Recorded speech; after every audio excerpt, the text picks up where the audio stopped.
Well, hello, everybody. First and foremost, we'd like to say thank you for your patience with us. We had a cancellation. Our dear friend Vint Cerf was not able to make it this morning or this afternoon due to a family emergency. And hopefully, if he is watching this recording at some point, we just want to say that we're praying for him and his family. So you're going to get me first.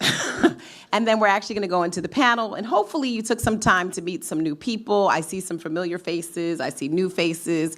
And I want to just welcome you to the Brookings Institution.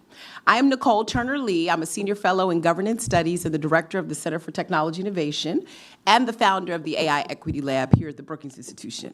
And I'm also the author of a new book that just came out last year, Digitally Invisible: How the Internet is Creating the New Underclass. So for those of you who know me, thank you for that shout out. It's on Audible.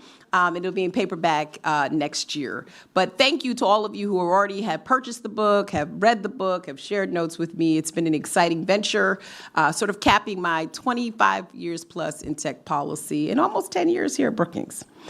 I'm excited about today's panel for a couple of reasons. And like I said, Vint Cerf is a dear friend of so many of us who started in this space so many years ago. And so I was excited to have him sort of frame it, but I'll do a little framing. I'm not necessarily going to channel him because no one can channel him well. But what I will suggest is if you don't know much about him, you should read about him. He is the co-father of the Internet protocols, TCP, as well as the Transmission Protocol Control. He's also a person who had some foresight many, many years ago to think about the future of the Internet. And why that's important for people like myself who you might think talk only about artificial intelligence, I actually started in Internet policy, in particular with regulated industries. So I'm excited to have many of my dear and close friends up on the stage today. When we think about the Internet and the way that it actually developed from this idea that essentially came out of DARPA to moving into the commercial Internet under two bipartisan federal communications chairmen at the time, there was a lot of question on what the Internet was and what it was actually going to do. And for those of us who have been in this space, we've just seen this wildly imaginative and creative space that has enabled so many applications and platforms. And we've seen it done in a way where I think it's been a calibrated response to the expansion of communications network. So I have the honor of working with my dear friend Tom Wheeler, who'll be on the stage, and Karen Kornblue and Chris Lewis over the years. And for many of you who have watched the Internet grow and expand, this conversation has been somewhat calibrated under a somewhat strict regulatory regime over the years that has resulted in what many of us in this room know of a very ubiquitous communications infrastructure that not only enables social media, but still allows people to make a phone call over that Internet protocol that was developed.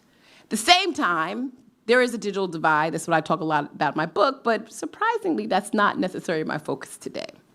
I wanted to have this conversation because as I find myself immersed in the evolution and the rapid acceleration of artificial intelligence.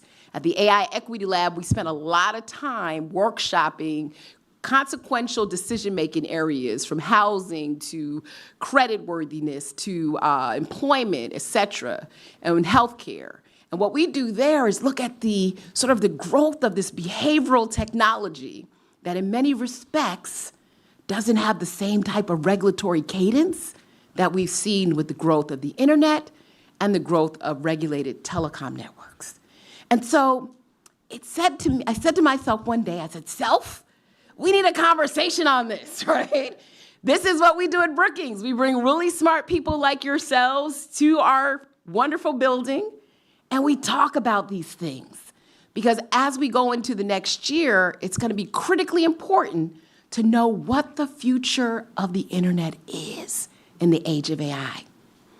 I patted myself on the head and I said, is it a disaggregated device where it's no longer you communicating with a laptop and maybe you're communicating with your refrigerator?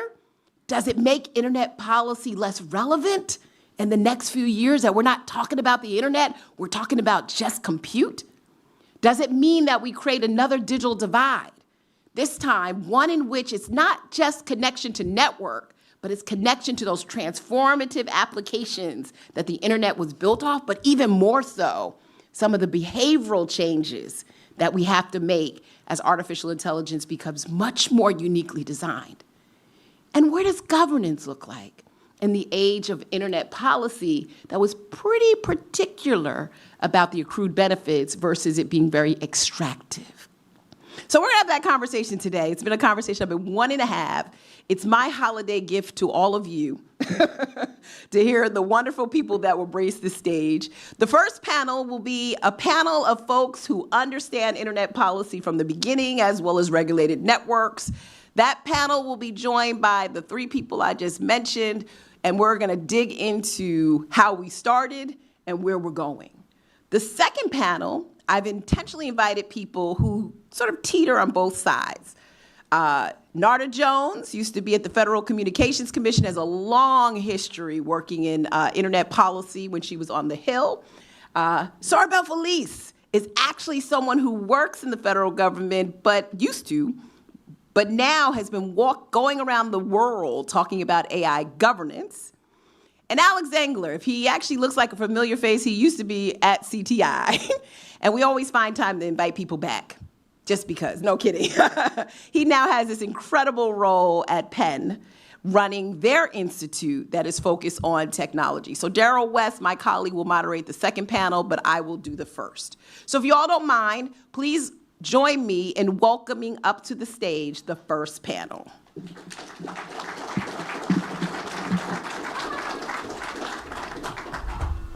And we will have time for Q&A.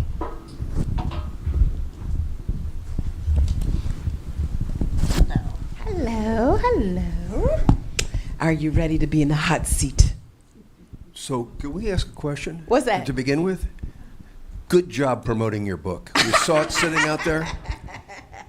Would you also tell them that my book is in the store just down the way? Yeah.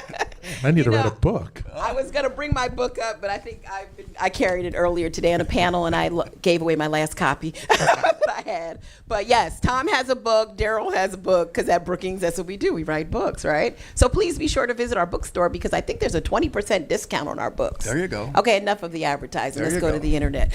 You can never have too much advertising. Just ask the internet. That's right. That's right. That's right. Well, actually, Tom, I'm going to start with you. Okay. So you heard me speak about like this question I've been trying to answer in terms of, policy, internet, governance, as we go into more of AI. I mean, I would consider you to be, if Michael Powell were here, Bill Kennard, I would say the three OGs. In the good sense. Old. What? Right, not the old part, but the other ones. You, one, were in several industries related to communications policy, but you also, as the former FCC chairman, had a lot to do with what that policy looked like, from the standpoint of just communications networks infrastructure overall, but more importantly, having this foresight of what the internet was going to do and how we could imagine the possibilities. And I know that because I've known you for quite some time when I was sat on the other side of your desk. So I'd love to hear from you, just sort of kick us off on why it's important to have this conversation now. Well, thank you, Nicole, and thank you for this holiday present to all of us that you put together. I mean, I think you got to start first and say, the title of this is about, quo vadis, the internet, right? Vint Cerf and Bob Kahn gave us the internet, which, as a result of their standards, was an open, distributed platform. Then came the web, all right? Particularly Web 2.0, in which that technically open, distributed platform was closed and centralized by a handful of dominant players.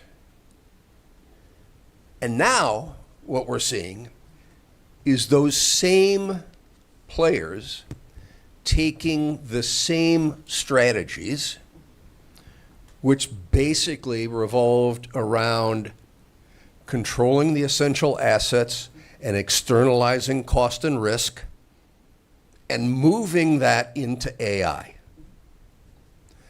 so that the internet, thank you, is very good, very healthy, and will stay that way because of the genius of Vint and Bob and what they did. Where we're going forward is not in AI is not exactly an encouraging situation because of what we've seen. You know, there was a great quote in an op-ed in the New York Times by Yuval Hari and Tristan Harris and Asa. I've now blocked his last name. Anyway, they had this incredible quote that just stuck with me that said, social media was humanity's first interaction with AI, comma, and humanity lost.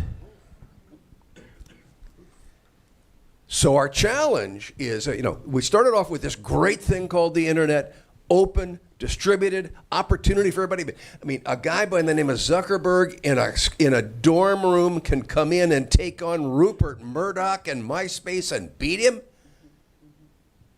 and then set up a structure where that same person acquires WhatsApp, starts building his own AI platforms, and refuses to let WhatsApp business applications use any AI but his own. This is the challenge we face, and this is the opposite of and an aberration of the internet. So it's interesting, and Karen, I want to come to you. I just want to pick up on Tom's point. So are you suggesting, because in many respects, like, and I've written about this, social media was enabled by smartphones and, mobile connectivity, and, that platform allowed us now to have all of these applications like ride sharing, et cetera. Was there another moral to the story if things had changed and it wasn't as extractive? I guess is my question to you.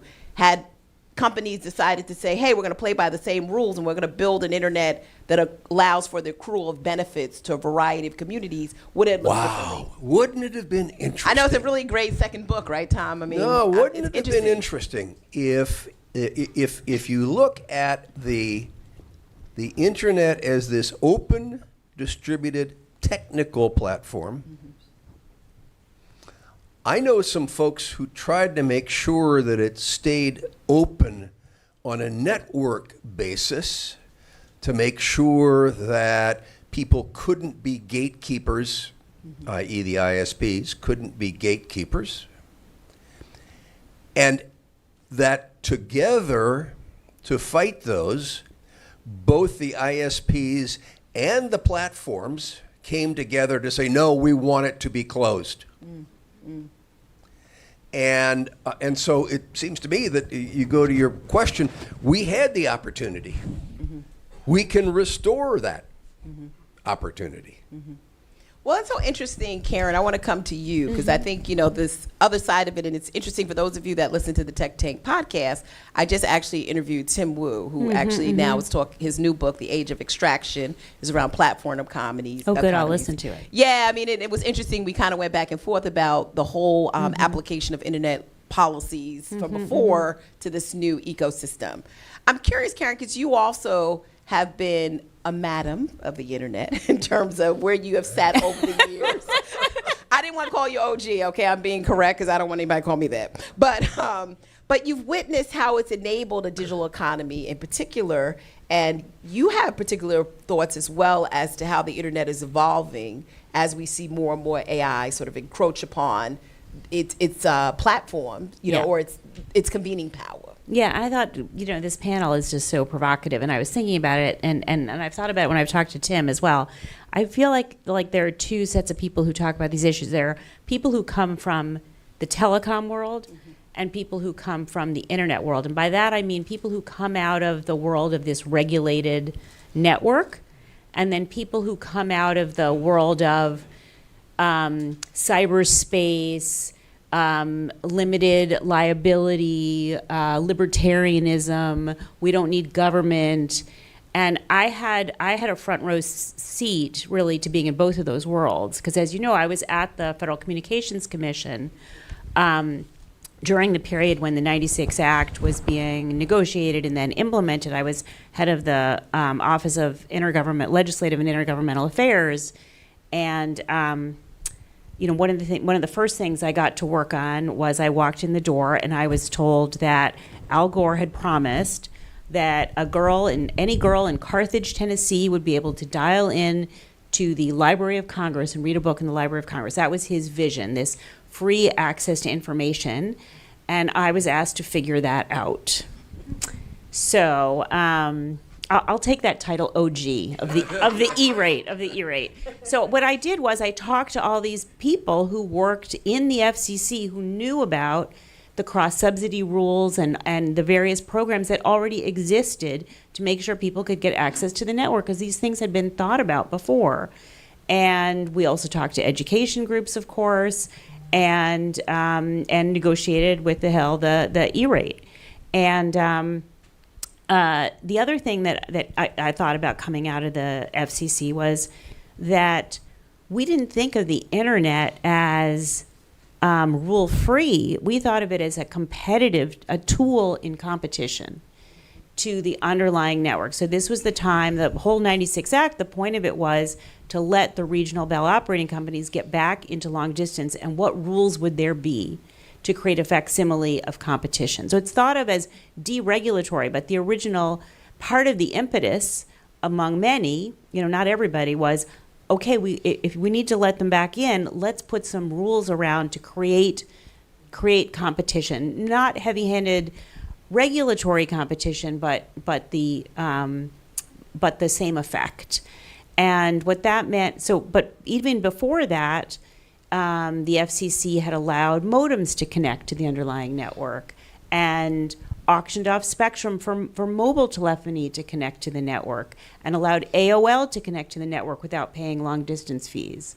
And then there were these interconnection rules that were in the law to allow connection. So that was my background, was, this is a competitive story. And then I went over to the Treasury Department.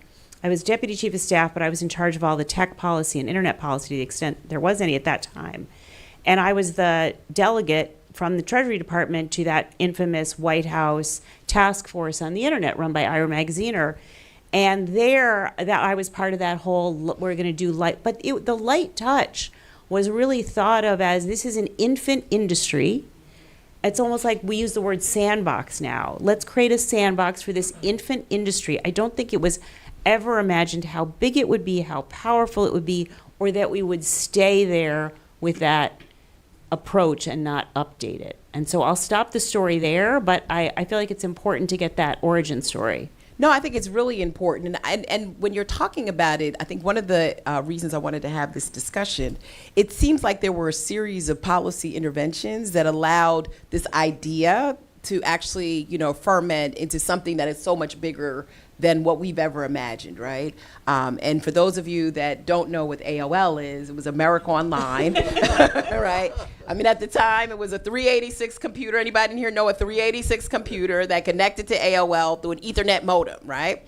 That was the idea that essentially has morphed into something so much bigger, as we're talking about with Tom. I mean, I'm curious, before I go to Chris, at that time, this competitive stance, it did require a lot of governance, quote unquote, and policies to ensure that, Karen, we could get the network to grow. So I'm just curious, just in your experience from those initial policies, how you saw the policy sphere also grow to make the internet get to where it is today. Well, I don't know if this is what you're getting at, but I do feel to bring the story up to what Tom was talking about, that this light touch sandbox sort of became this loophole in a whole bunch, because the internet grew to become, how we conduct society, how we conduct the economy. And as these platforms grew on it, that disintermediated and then re-intermediated on platforms, how you get your taxi, how you book your travel, how you get your news, how you get your movies, this blitz scaling. I don't know if you've heard that expression. Reid Hoffman uses that word, but it's the expression to talk about how venture capital will fund a platform, blend a company to become a platform, to dominate its whole industry, and it has to move really fast, and it doesn't necessarily have to make a profit at first, because once it really dominates and has those economies of scale, it can build a moat. And part of that blitz scaling has been not necessarily following the old norms. We're not a taxi cab company, we're Uber. We're not media, we're social media. And we don't have, how could we have editors? We wouldn't be able to scale. And so as they disintermediated and re-intermediated, they used tech in a way because of this light touch framework as, no. Tech means we're tech. Tech means we don't follow those norms. We can't follow those norms. And it became this giant loophole, and we allowed it. I mean, I feel guilty. I was in and out of government this whole time. I take responsibility as much as anybody that we were a little bit asleep at the switch, and we bought this idea that, and in the beginning it did feel true. Twitter was going to bring democracy to the world because everybody could speak, and there is truth to that. I mean, I've gained so much from all that access to the internet. I'm still, learn so much on social media all the time. But of course the authoritarians, learned how to use it too, to suppress, and the companies grew concentrated and used the power of the algorithm to control what we could all see. And so I think it's long past time to come back and rethink about all that. Yeah, you remind me, some of you might remember Reed Hunt used to say at the beginning, right, the internet was the new public square. And that was so many moons ago when you think about when he made that statement, where we are today. Chris, I want to bring you in terms of your moment in history, in internet policy, and mainly around broadband, right? Because that, for some people who are not aware, became its own mode for communications, right? Broadband really wasn't around until a significant period of time that we actually started calling that. And there's a gentleman on the stage that put some parameters in place on what constituted broadband. Talk to me a little bit about your moments in history, as our other panelists have discussed, where you saw this growth of the internet. Sure. I'm fortunate, and thank you for having me up here with the OGs. I'm fortunate to be Are you an O with old a small? enough to know that some of the history here, but I'm young enough to know that OG is a compliment, Tom, from my generation. In other words, he's saying, grew up in the I 90s. stay on the younger side. I grew up in the 90s. OG was a compliment, so Yes, it I think it still is. And so I lived in high school and college the period that you were describing, Karen. The 90s of AOL and the many choices, the competitive choices that people had for internet service providers at the time. That has changed.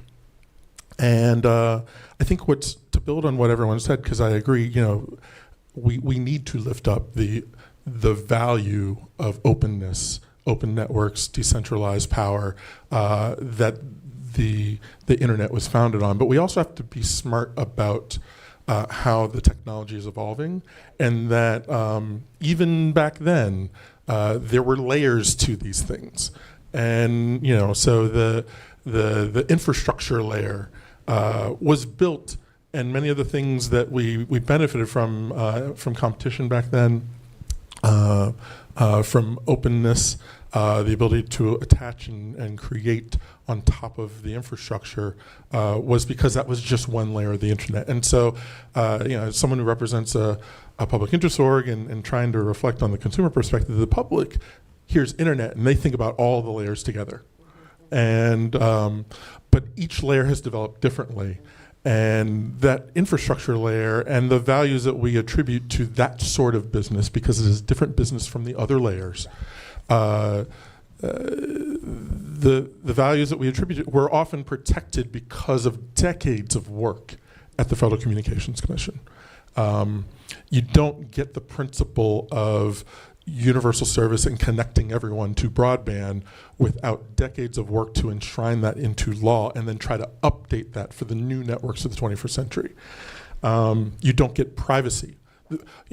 Why does my bank require me to have a fax to get certain information to and from them, or to come in person. They don't want me to do it over the internet because it doesn't have the same privacy protection as the protected networks that are regulated by the Federal Communications Commission. And so the protections that we took for granted on the phone network and the early internet network are why we benefited from that explosion. Now, at the same time, you go up a layer to the protocols, they were largely open too, until you get to the web, like Tom said. Then you get to the web, and they start to centralize. And we went through, in my young adulthood, what Karen described, this consolidation of power. But we also saw a lack of political will, because I refused to be helpless in the face of innovation and companies.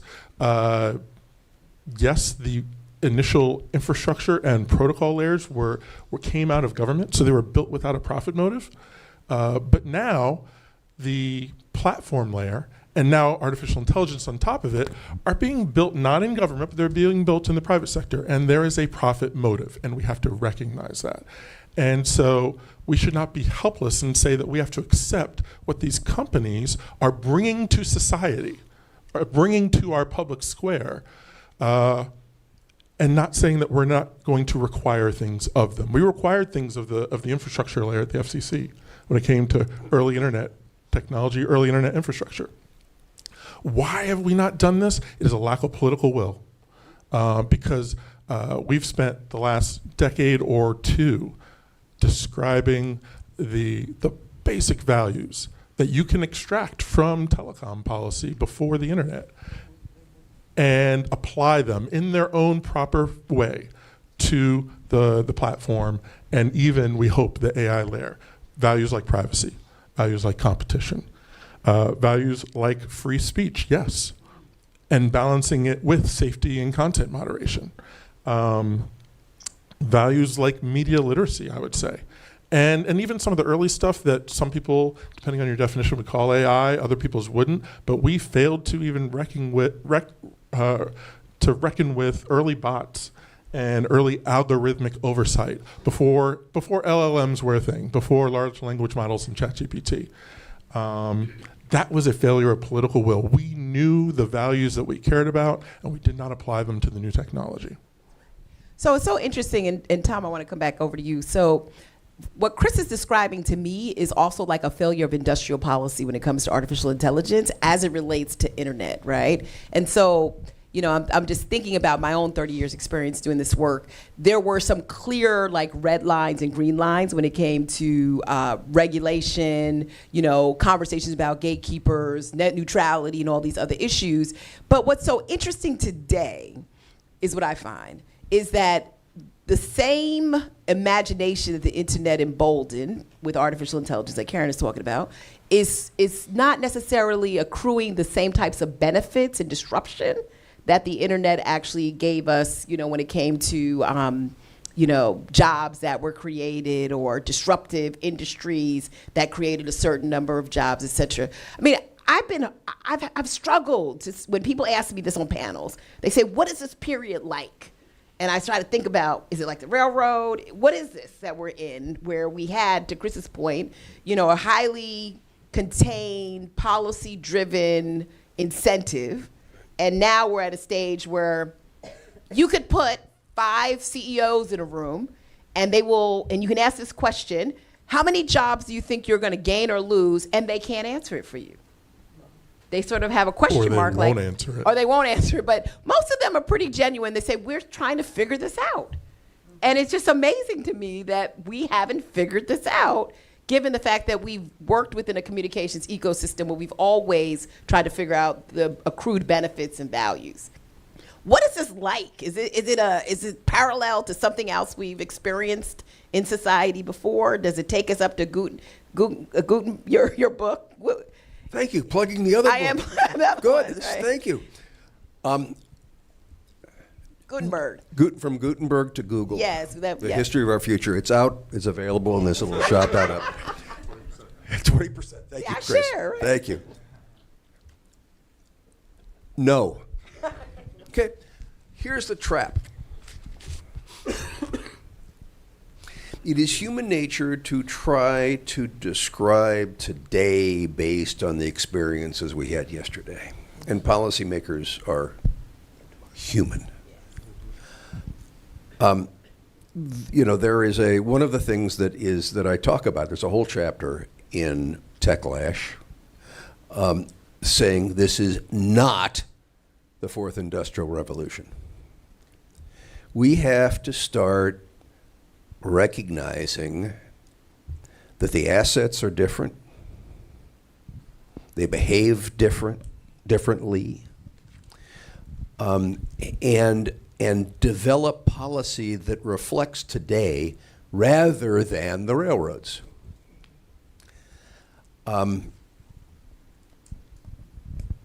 Those who want to avoid regulation are always making the point, oh, regulation inhibits innovation and investment.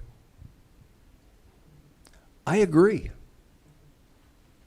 As a former regulator, because they're defining regulation wrong.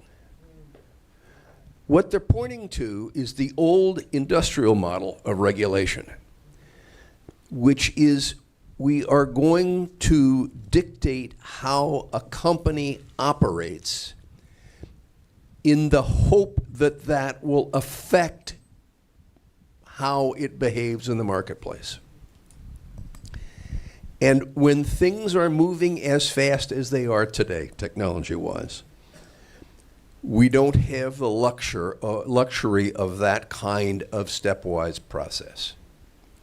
We need a new regulatory paradigm that says, okay, what are the expectations? What constitutes responsible behavior in the marketplace? And how do we hold these companies and enforce their responsibility to meet those expectations?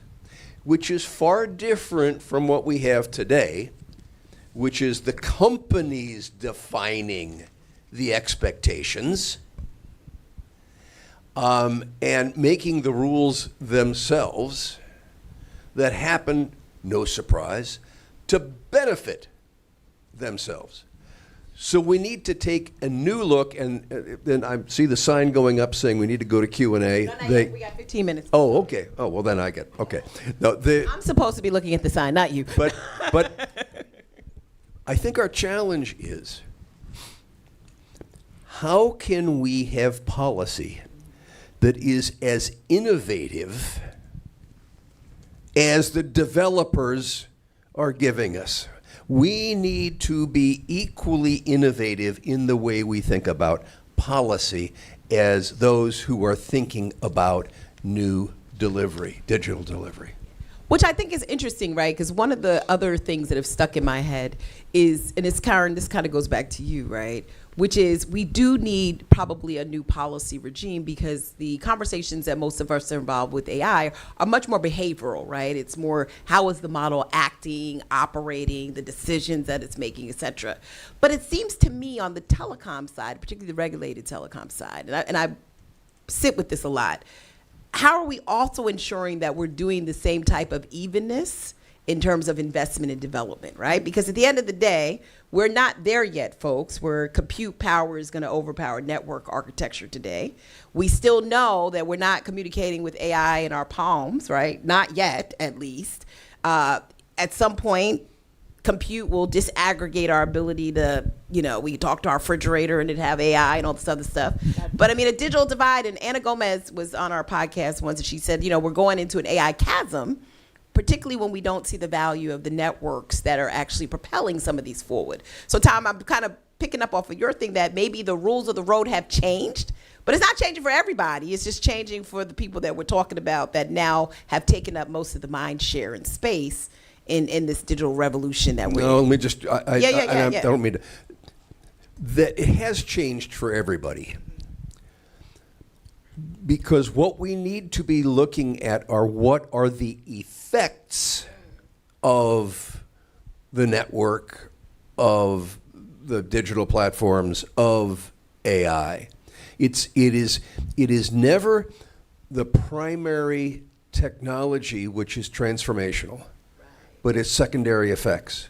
And so we need to be focusing on those secondary effects, which is people, which is equality, which is distribution, and which is fairness, which is competition, which is all of these kinds of, and look at how do we establish expectations for what those ought to be, and then how do we, the people, manage to those. I want to pick up on your question about the workforce, but first I want to say, like, I have personal experience with AI every day in my life because a very close family member of mine uses an AI-generated facsimile of his voice to be able to speak, and it's a miracle. I mean, it's unbelievable, and I really believe that AI offers us, the possibility of real abundance, true abundance. Curing new cures for rare diseases, really increasing productivity, which we all need, to have greater economic growth. So I have a lot of hope for AI, but I think what your question is, and I think Tom was talking about this, we need to have a regulatory regime that's modern, that feels modern, that's not embodied by these big asphalt or whatever they are, concrete buildings on the mall that look like they're out of, they were plunked in here from outer space, and where you feel like your government is so unresponsive. You can do anything you want with your phone, but if you try to, talk to the IRS, it's impossible. So we need to make people feel, they feel, when people say regulation is anti-innovation, we know that's not true, but it feels that way. Dealing with your government feels that way. So on the workforce issue, some of the things I think we need to update. So I heard on a podcast recently that JP Morgan on one of their calls said when they were trying to justify the astronomical investment in AI, they said, well, if you think of the TAM, the total available market, addressable market, as the entire workforce, and you think that AI is going to replace 10% of it, then it's a good investment bet. And think about that one. But then, so I think they're not talking about it publicly, but they're thinking about it privately. I think the other way to look at it is even scarier, which is all of white collar work is on the chopping block. All the professions are on the chopping block. There's already, AI agents, and some of the foundation models companies are looking at this and offering consulting, offering legal, offering medical. And if we apply that same blitz scaling approach that somehow evades all those rules and norms that have gathered up over the time, so that you can kind of, just like Chris was saying, trust your bank, trust your doctor that he's not going to misuse your information, or she misuse your information, or give you a diagnosis based on a sponsor, right? Or a lawyer. We have to make sure that those accountability rules that come out of, licensing regimes and training, the ABA says you have to be licensed by us and trained, and you can be debarred, and it's all complicated and different in all the professions. And yes, that constrains supply, and there's a lot that's bad about it, needs to be updated, but we can't allow this to be just a loophole that swallows everything. So I think some of the things that we need to think about are, first of all, tech neutral accountability. So, the tech industry loves to talk about tech neutral. It needs to be tech neutral. We need to figure out a way so that you can, you know what you're getting. And then secondly, something we haven't done at all is updating social insurance systems. Health care and pension, so you don't have to get it through your employer, and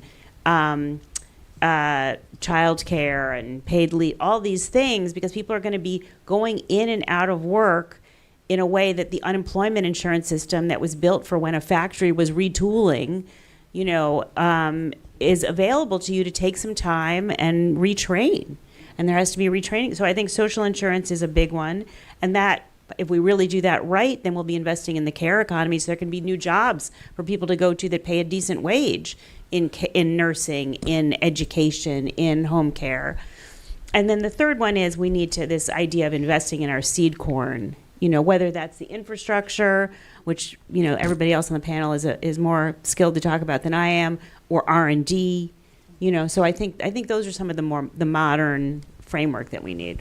And that's so interesting, too, because, again, it goes back to my curiosity on why aren't we having these conversations on various aspects of the economy where we want to think clearly about what labor looks like. They sort of all blend in, I think, when we talk about policy today or the lack thereof. But, Chris, I want to, again, go back to this idea, and Karen sort of walked us into this.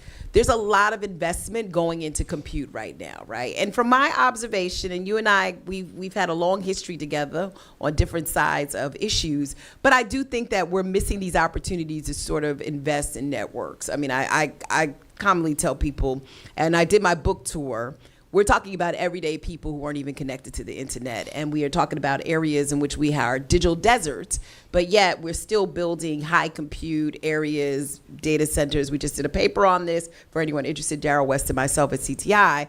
I guess my question for you is, are we getting this right in terms of government investment too? Should we be thinking about how do we actually create even growth? Because we are not yet, even though the loopholes have been created, we're really not yet at a point of singularity, hypothetically. People say the robots are going to be us. It's not there yet, right? We still are relying upon what we have to connect to AI resources. I'm talking about the everyday person, not enterprise software. How do we ensure that we're creating an ecosystem of even development? Because I think everybody said this. This is no different from what we saw with telecom, for example. I tell people all the time, arguments with energy companies is no different from 5G conversations with energy companies, right? It's a similar path. But I do worry that we're going to create a bigger schism where people are not going to be able to access even some of the more transformative technologies because they don't have great network infrastructure. Sure. And the answer to your first question is no. There is not enough government investment. And I would say no, and it's not only about investment, it's how you define investment. So investment is not just dollars. Investment is in policy so that the dollars that are our dollars are invested wisely and to the benefit of the public. So since the investment is largely coming from the private sector, and then on top of that, there has more recently been some government investment. There has not been investment in policy to make sure that the deployment of infrastructure, whether you call it broadband infrastructure, whether you call it AI infrastructure, they're so interrelated and overlapped that they are deployed in a way that everyone can benefit. Everyone doesn't just benefit by having it show up in their neighborhood. That is part of it. It's certainly true about the internet or the broadband infrastructure, that layer of the internet. But the layer of the internet that is AI, because again, a 20-year-old thinks of them as all the internet. That layer of the internet that is AI is not treating every 20-year-old in every community in every state the same way. They do not have basic privacy protections.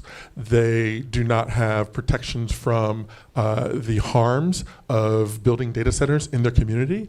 And I'm not saying don't build data centers. I'm saying how about we come up with policies that figure out what the public interest benefit will be paid out to communities when we build data centers.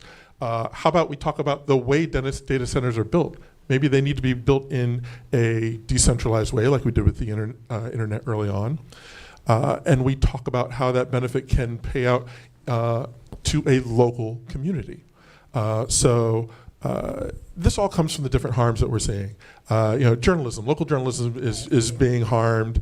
I don't think we have to be in the business necessarily of propping up old business models and bringing back the one ads, which started the death of local newspapers. But perhaps if we think local journalism, quality local journalism that people can trust, is important as a public interest value in a society where we need an informed democracy, an informed voting populace, do we want them getting all their information from a ChatGPT? Perhaps we need to invest in local journalism. And so what is the benefit that gets paid out when we are building data centers when we're losing local journalism? These are sorts of things we need to think about. That's just one harm, and there are many. So from privacy to competition to local journalism, to the universality of access that we talk about in broadband, and what does that look like in an AI context. These are the values that we talk about. You have to build policy to match society's needs. Where they're not doing that, they're not doing it in China. And so you hear a lot of people talking about racing China on AI. We can win that race, but we don't have to be like China. We can also build it with guardrails and values that fit American society. Yeah, I mean, that's, you're sort of speaking to my existence, right? Because I sort of feel torn Oh, I'm between these glad. two worlds. I know we've never been this close on issues before, but I feel torn, oftentimes. I think going back to Karen's note about the transformative power of AI, and her being able to witness that. And then I feel torn that maybe we don't speak enough around what the future of the internet really looks like as we go through all this disruption, right? So I want to, before we're going to go to Q&A, so please start getting your questions ready. I kind of want to ask each of you, then what does the internet look like, in the next 10 to 15 to 20 years? Because I think, the reason I wanted to have this discussion is sort of, is indicative of these conversations that are happening where the internet people are, the people who've been part of telecom policy and internet are sitting on one side, the AI people on the other side. And at the end of the day, we probably need to all be in the same room, sort of thinking about and imagining what this looks like. So Tom, I'll start with you. Like, where are we going to end up, given the fact that this conversation has landed the same way many other conversations land up, where you cannot necessarily slice the big issue in ways that allow for good policy making, as well as, I think, what you're talking about, this contextualization of how things have operated in the past and what something new should look like. Well, you got to go back to what we were saying at the outset. The internet is a connectivity scheme, okay? It is what the internet delivers that we need to be focusing on. And that where we have been in the last 2.5 decades has been constantly moving away from a distributed, open connection system, they call the internet, to one that is centralized and closed. And if we are not careful, we'll see that same thing just continue to grow. But the theme that's been through all of this that you keep bringing up, Nicole, is that there was, and Karen said this, there was a window when we could have done something, and we didn't. We've got a small window now where we can talk about what will the design for tomorrow be and who should make those decisions. And it should not be the same people practicing the same self-interested practices that got us into the situation we're in today. Karen? Yeah, I keep coming back to this word that you started us out with, which is extractive. I think we want to move away from that model. And we have to figure that out fast because, as Tom says, we have a small window. I mean, right now, I think politically, in the sense of political opinion, there's a lot of fear about AI, especially among younger people. And yet, in the political sense that we all know it, sitting here in Washington, D.C., there is so much money towards this notion that any action would be terrible and innovation will produce wonderful things for everybody. But I think we have to think through, and I think this event that you've hosted is such a good place for us to think through this in public.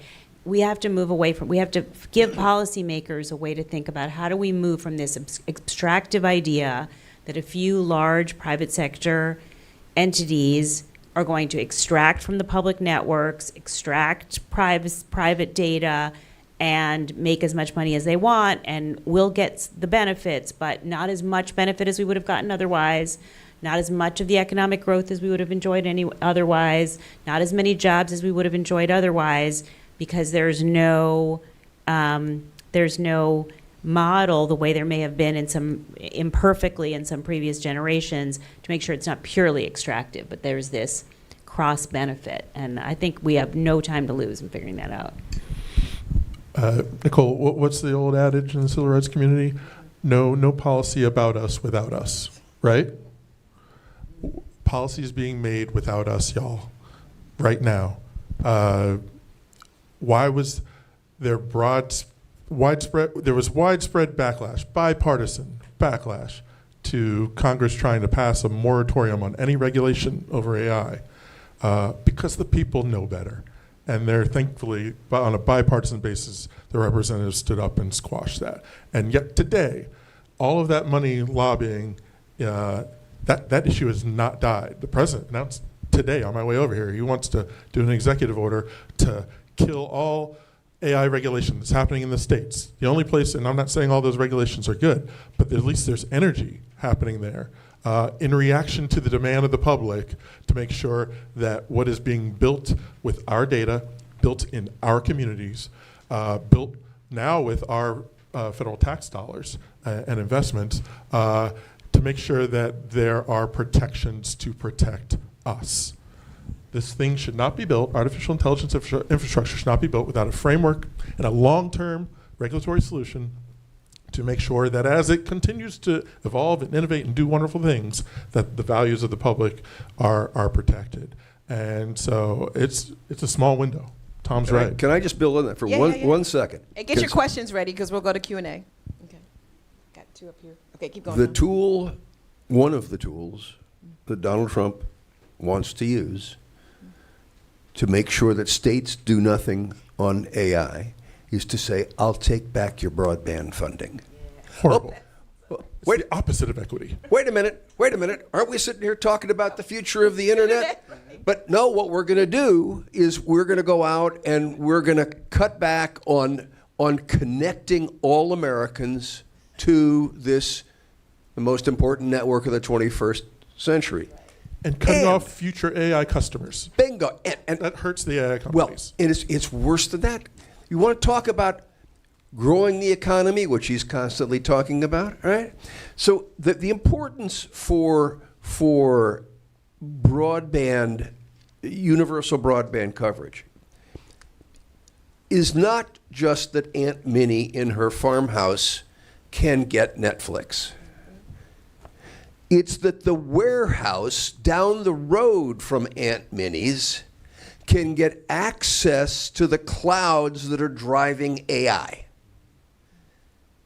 And so here we're talking about we need to protect the growth of AI by cutting off access to AI, but helping a handful of tech bros in the process.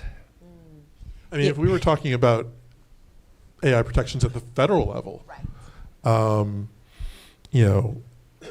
one's even talking about that, and they want to kill the conversation about how we have a framework because the states are having it and the Congress is not. That's where the political will is struggling. And we'll have the second panel is going to talk a lot about AI. I told you all these panels always go back to AI somehow. But I just want to add in my 2 cents. I mean, part of it is, Tom, to your point, and Chris and Karen, the internet that we're protecting is the internet for our grandmothers and cousins and the Aunt Minnies, really. I tell people, you need states to regulate because guess what? Who are they going to call if they actually are denied credit or they're not able to connect to something or their child? They got to call somebody, and they can't call their grandparents and cousins because they have no political power to be able to solve that. So this is one of those instances for those of us that don't want to see a patchwork of privacy laws. Here, states are actually experimenting and doing really neat stuff to figure out what works well for their constituents. But it's still, to Tom's point, we again risk the going back to the digital divide and other areas, which I think would be cataclysmic for the environment that we're trying to build. Thank God we have a patchwork of privacy And we laws have because the pa- we feds still don't have a have privacy privacy law. law. That's part There of it. is no federal privacy That's why I wanted to law. have this discussion. I mean, we could keep going, but I did set this second panel up so that we could not only talk about AI, they could really talk about AI. Let's go to the questions that we have. We have a couple questions here. Yep. Thank you. This has been very helpful. Just a little bit louder, Chris. Is it on? I think it's working. Okay, now, Chris. Chris McRae, Norman McRae Foundation. Some people called my father the list of the internet at The Economist, so this may sound an odd question. I was wondering how the internets, which you still want to continue, actually fit into the framework that Jensen Wang gave 4 days earlier down the road to CSIS. He said to understand AI positively, he sees a 5-layer cake, the first of which is energy, the second of which is building chips which have a billion times more mathematical brain power. The third is the new programs, the infrastructure, the digital sovereignty in place investment. Only at level 4 do you get to AI, and he doesn't actually like the big 100 AI, the foundation models. He likes, for example, the AI of the voice, which you said represented your friend who's unfortunately paralyzed or whatever. And he says there are 1 million open AI models which could help with community actions, and that's where his 5th layer is app, which are actions. So where does the internet fit into that? Is it the spice in the middle of all of it? Is it another layer surrounding it? Or how do we communicate, between you and him? Mm-hmm. I'll turn it over to you all. Jensen's I think those are examples of not only layers of the internet that we need to get policy right and specific to that layer, but also societal effects that need to be addressed. And that takes expertise. I completely agree with Tom about the need for the right regulatory regime, but I don't think it has to be a 1970s like concrete building on the mall, like Karen said. I mean, it needs to be nimble, it needs to be expert, and it needs to be integrated with the other parts of government that people trust that bring their own expertise to it. So an expert regulator over digital platforms and AI, for example, might be able to do research and set norms about how different types of AI can work, but they're not going to deal with how it works in civil rights and criminal justice sorts of cases. That's for the civil rights division and those expert agencies to do. And so it should be integrated. And I would also say with international norms as well. I mean, we're trying to build a global network here. If you all don't mind, we've got a few questions. I want to kind of get those. Let's go here, and then we'll go to Rick, okay? And then I saw one in the middle. Okay, we'll end on you. Hi, Bob Wyman. I've been using and building internet technology since the 70s. In fact, I built a lot of the earliest versions of systems that you probably use every day. Yes. Yeah. And I'm really worried because I think we're making a horrible mistake here. It used to be that sort of remote access was having a terminal that you tied into a mainframe, and basically the mainframe had all the whatever you could get to, it was on that mainframe.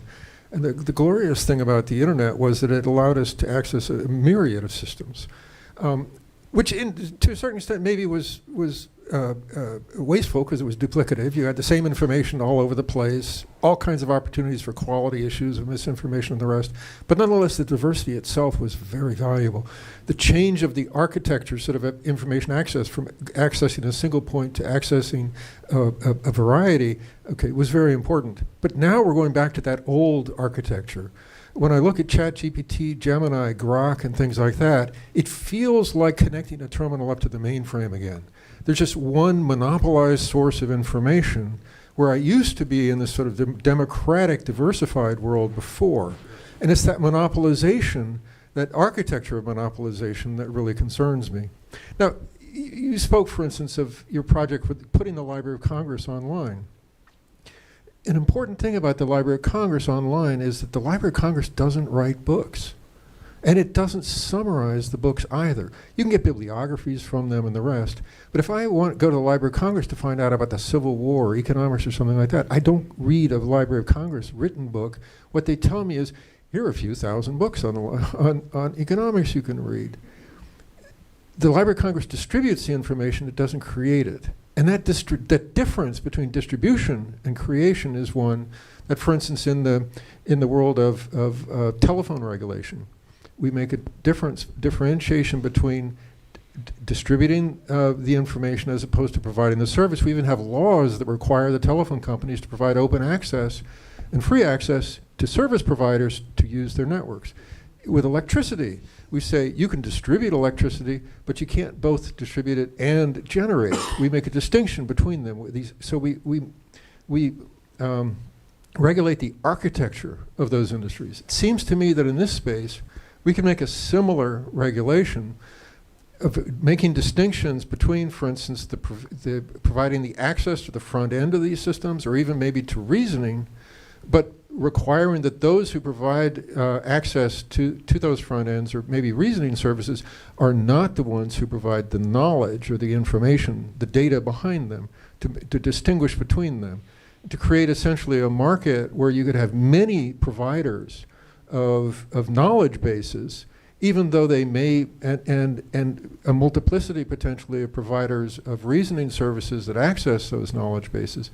I'm not saying that's exactly the right thing, but we need to come in here and understand that the structure of this industry needs to be regulated in the same way that we've regulated the structure of telephony, the structure of electricity distribution, the structure of railroads, of even the Library of Congress itself. That distinction between distribution and provision of the knowledge of the information that goes over the system is an important one, and we need to find a way, I think, to get that into the regulation of this industry. Can I? Yeah, you please, because I was going to Can say I that combine- last chair for him, that's Can for I you. combine you with the gentleman who preceded you for Yes, a second? Okay?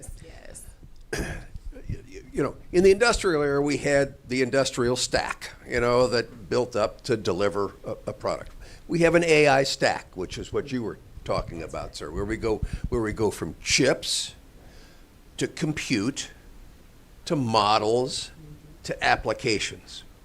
Now, as you're saying, the applications here, you know, this is where you go. Karen was talking about an application of AI, for instance, all right? We're now experiencing a situation where the lower levels of the stack are all controlled by essentially three entities.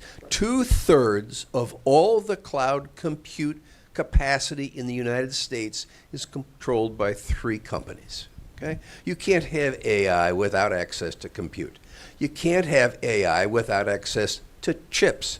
You can't have AI applications built on models if those models are monopolized. So we need to deal with that infrastructure and recognizing that it is essential to the provision of what's on top here, the applications and the distribution of those applications. Where these companies who control the lower layers are going, however, is this is where the money is, up here in the applications.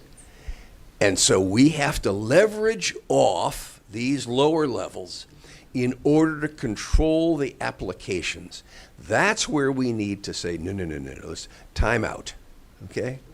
And decide how we're going to treat the lower part of the stack and the upper part of the stack as two separate things rather than it's all AI.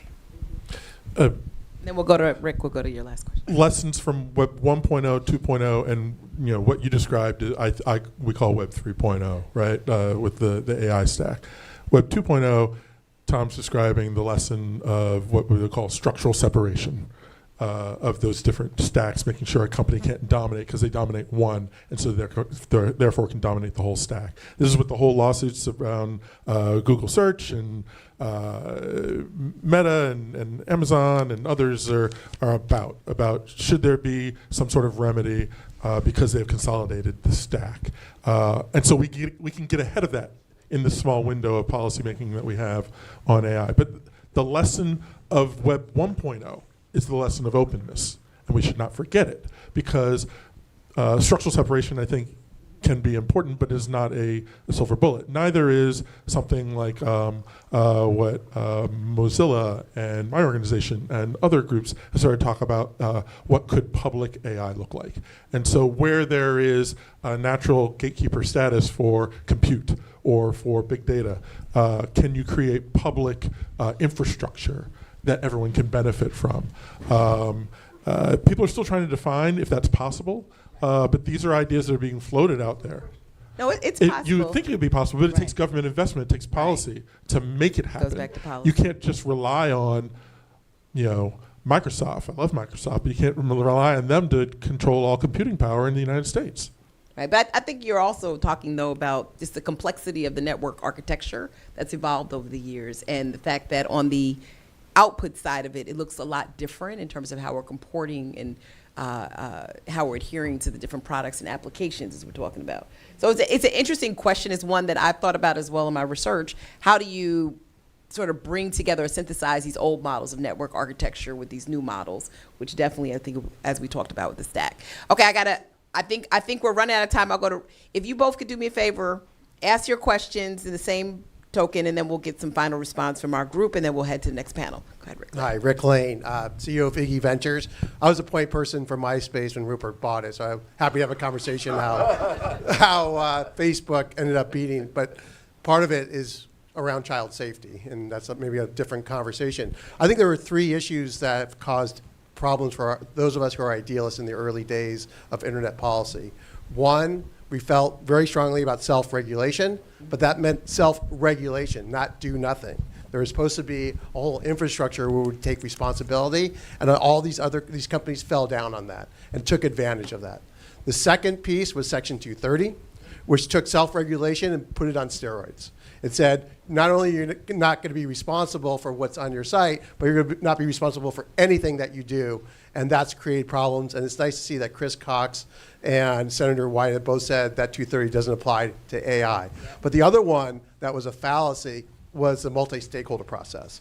And it was fine for the internet protocol that Vint started and had those conversations when you're talking about technical standards, but now we're getting into WSIS plus 20, we're getting into the Global Digital Compact, and ICANN is completely controlled by a handful of companies like VeriSign and GoDaddy and others that are undermining our U.S. national security, cybersecurity, and child protection. So when you're going through the stack, you got to go a little bit lower in the stack, which is the internet protocol, and see what's happening there. But my question to you is, what level is U.S. digital sovereignty still a bad term? Because I think now it's a really great term and something that we need to try to enforce and look what we can do to protect U.S. citizens from harm from these larger companies. All right, hold on to the answer there. We'll go to the last question, just one last question, and then I'll have the panelists respond to both, and then we'll bring up the second panel. Oh, I don't need the microphone. I should be fine. Oh, no, for our streaming audience, they can't hear you. Great. Well, thank you, Jonathan Avery, Wharton School. Just real quick, if we'd had more time, I was going to ask what your thoughts are on how we regulate a technology that is very difficult to understand and control, if not in principle, impossible to understand, at least in its current form. But just to make things simpler, I appreciate how much of an emphasis there's been in this conversation on accountability and restoring accountability to sort of fight back against companies trying to set the terms of the negotiation, especially, as you pointed out, when you have a presidential administration that is doing what it can to follow up on Congress's efforts to preempt the states. Thankfully, we've got SB 53 and underway the RAISE Act. And as Tim pointed out, you hit the nail on the head that there's a way in which we're always sort of fighting the previous war. But I guess just to end on a more hopeful note, is there a mechanism or a strategy that each of you is most hopeful about or optimistic about or would bet your money on that will be the best chance we have at restoring accountability as we progress with this new and relatively uncertain technology? Okay, so we had 2 questions. Take one, take both, and you got 4 minutes, and then we'll wrap up. Not each, but 4 minutes generally. That's all. That's all we have to answer. You might have to rely upon AI, Tom, for that the answer. question of sovereignty and this question of structure are related. Okay, because yes, we need to be concerned about this as United States, a nation state, and watching out for its citizens. However, the United States has traditionally been the leader in international policy. And we're now seeing ourselves withdrawing from that leadership.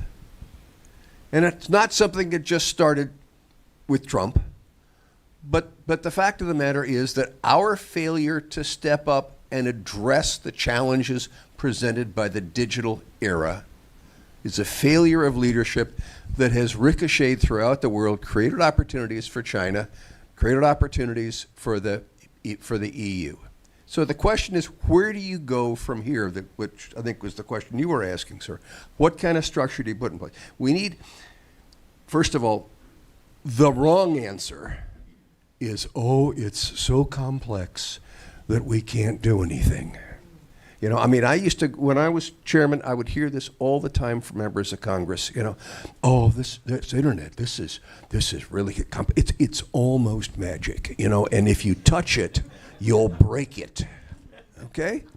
And this whole big con of permissionless innovation, you know, as though anybody was ever suggesting, you know, FDA type approval to do something. We need to have a new structure of how we approach things, a new regulatory paradigm that says, okay, we're going to establish expectations and we're going to enforce against them.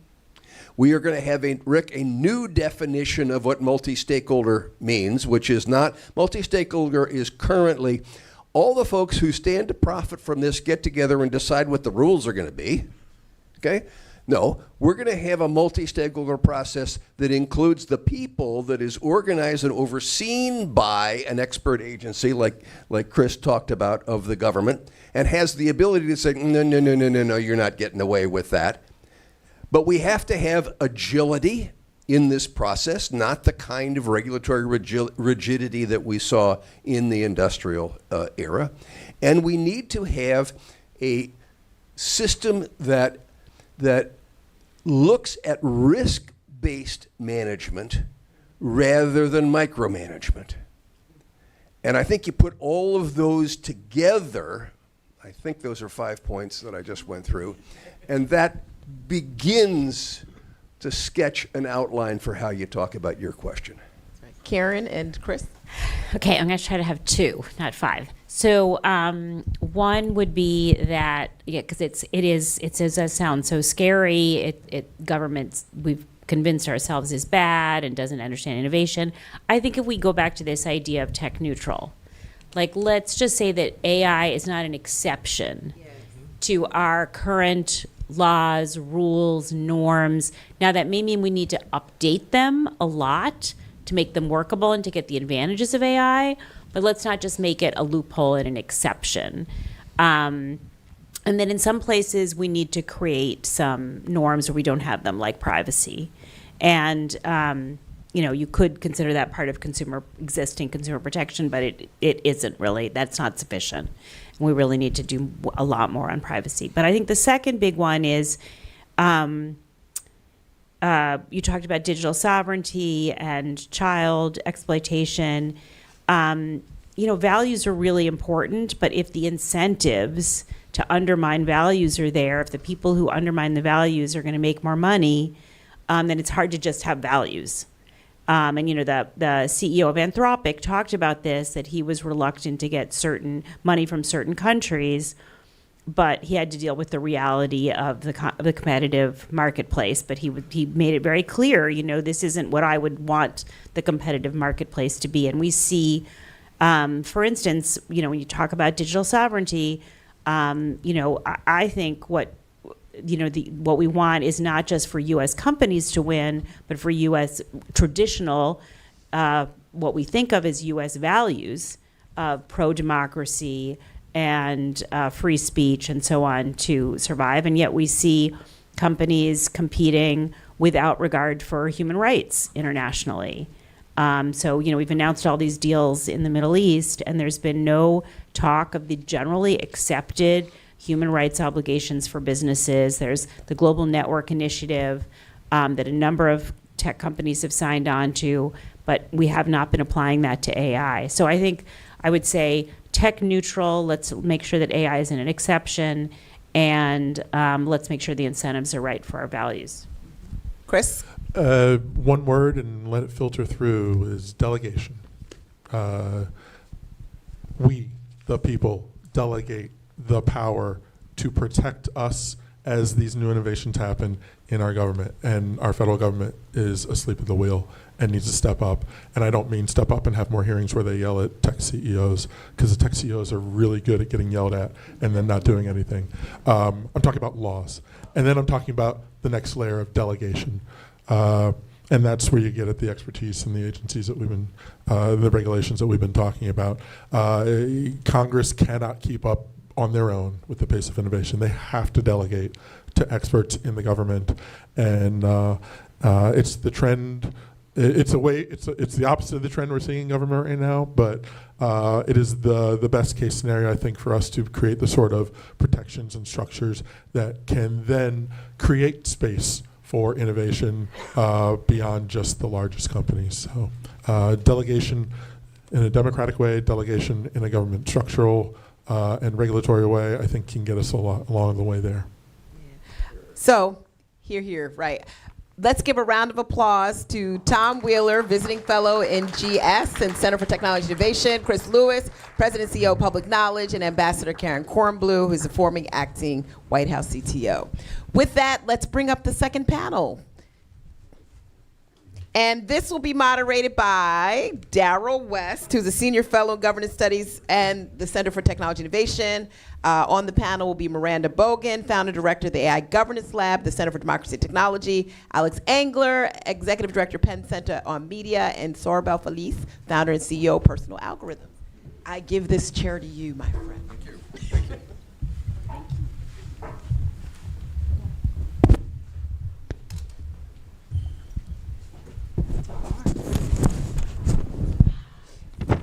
Well, thank you very much, Nicole. What a terrific conversation. So I really appreciate the comments of Chris, Karen, and Tom. And it's great to hear about how the internet has changed over time. And of course, we've all seen how digital platforms have arisen and transformed virtually every area. So what our panel is going to do, as Nicole suggested a few minutes ago, is to talk about the AI place in the internet. And we're going to discuss what types of innovations are appearing, what opportunities are being created, and what risks are being posed. And to help us understand these issues, I'm delighted to be joined by 4 experts. Narda Jones is a senior fellow at the Joint Center for Political and Economic Studies and the founder of Acacia Hill Strategies. Miranda Bogan is the founding director of the AI Governance Lab at the Center for Democracy and Technology. Sorabel Feliz is the founder and CEO of Personal Algorithms, LLC. And Alex Engler, my former colleague here at Brookings, welcome back, Alex, is now the executive director of the Center on Media, Technology, and Democracy at the University of Pennsylvania. So, Narda, I want to start with you. You were at the Federal Communications Commission in the prior administration, and the focus there was on broadband. Where did you see the conversations on AI percolating, and in what ways were they converging with the internet or becoming different from a regulatory framework? Thank you. First of all, thank you for inviting me, Nicole and Brookings, and thank you for moderating. I'm really pleased to be part of this conversation. It is true, when I was at the FCC, a large part of our focus was broadband, getting the broadband connected, making sure it stayed affordable, measuring broadband with the maps. But AI was definitely starting to show up. And I will identify 3, maybe 4, 3.5 ways that I think we started to see it when I was at the FCC in the last administration. First, it showed up through the lens of elections. A lot of us are aware of things like deepfakes and AI-generated robocalls and AI-generated political content that aimed at suppressing voter turnout and voter accurate information for voters. And the FCC acted quickly to leverage the existing regulatory framework to talk about the way that AI-generated content fell within the existing regulatory framework, and we clarified that so that we would try to stem the tide of some of that. A second way and this is very ubiquitous now. AI was already starting to shape the way networks are managed. Network management, spectrum management, traffic management to detect illegal robocalls. All of those tools that the network operators were beginning to use are pretty much ubiquitous now. But we're starting to see it. And the one issue about those tools is, as regulators, you have to look at how a tool that is not completely transparent meets the accountability levers and requirements that the FCC applies. And so that was a new way of looking at AI tools under the rubric of the FCC's existing authority. Third and maybe fourth, so I'll say 3 and 4 are the same, two sides of the same coin, is what I call the broadband AI virtuous cycle. On the one side, right, you can't do broadband without AI. The networks are so complex. You need to leverage AI to support predictive maintenance, congestion management, spectrum use, cybersecurity. AI is now part of the infrastructure itself. The last panel talked about this a lot. And that shifts the question that regulators like the FCC have to ask themselves about how the network is functioning, whether it's functioning well, and where oversight needs to go. On the other side, and again, the last panel addressed this, you can't do AI without broadband. And this sort of leaks into the equity issues that Nicol has talked about so robustly, right? If you're using AI, you need a robust, resilient, redundant broadband network. And if you don't have that, you risk not only not being able to do your daily business as a person or as a community, but you risk being able to actually participate in the AI economy. AI just amplifies all the good, but all the bad in society as well. So any inequities that exist from a broadband access standpoint are just going to be multiplied and exacerbated as AI becomes more present in our lives. So those are the ways that I think I would answer your questions. I would say the relationship between AI and broadband is this, as I said, virtuous cycle. It's the symbiosis. And as we were ending the administration, I think we were hopeful that some of the markers of what we thought was coming would continue to be in the forefront of a regulatory scheme. I think this administration's taking a different tact. But that would be the answer to your question. Okay, thank you very much. Miranda, I know your work is focused on ensuring the appropriate governance regimes for AI in order to enable consumer protections. And from your work at Meta now to your role at the Center for Democracy and Technology, how has this conversation evolved over the years, and where have we landed in terms of responsible AI? Yes, it's been an interesting journey, but one of my very first projects that I was tasked with when I started in tech policy and AI policy about a decade ago, and it was still big data and machine learning, was to do some research on explainability and what one could know about AI models. To a question before, people feel very disempowered when you're presented with a very confusing piece of technology and it seems impossible to know anything about it. And the goal of this research was to say, what could we know about these systems, which at the time were simpler, to be fair, but it turns out there is a lot that we can know. First of all, does it exist? Where does it exist? What is it intended to be used for? What sort of thumbs on the scale have been put in with regard to data curation, policies, safeguards? What are the outcomes of the system? What are the outputs of the system? And what are the impacts that system is having? And there's a lot you could know. And I think that goes to the first question is, what is AI governance? What are we trying to accomplish? Since then, I think we were trying to answer a couple key questions, which is, where is AI being used, what is it being used for, and what impact is it having? Because without knowing that, it's really hard to know what governance even is. Like, what does responsibility look like? It's going to look very different in a medical context than in a social media context, for instance. So that very first question has been one kind of throughout the journey. But I think one of the biggest shifts that I've seen is from that time, while AI as an umbrella, or big data or machine learning or whatever we were calling it, was kind of a catch-all term to organize the space, the questions were very context specific. AI was being used for a specific thing in a specific domain by a specific organization, and it was pretty tractable, even when the models themselves were complicated. So you could wrap your head around what maybe are the harms of deploying AI in this context or that context. I worked a lot on discrimination in AI-driven advertising. You have a legal regime, you have a sense of the harms, like you can wrap your head around it even if the issue continues to be difficult after that. What I think has changed is it's now difficult to have a conversation about AI in any context whatsoever, because it's in every context. Models are general purpose and they touch everything, and to govern it is to kind of solve all problems all at once, or so it can seem. And so there's been a lot of emphasis on risk management and risk-based approaches, and how do you prioritize what risks you need to spot and measure and mitigate. And so we've seen that kind of come up through a lot of governance processes and a lot of business processes.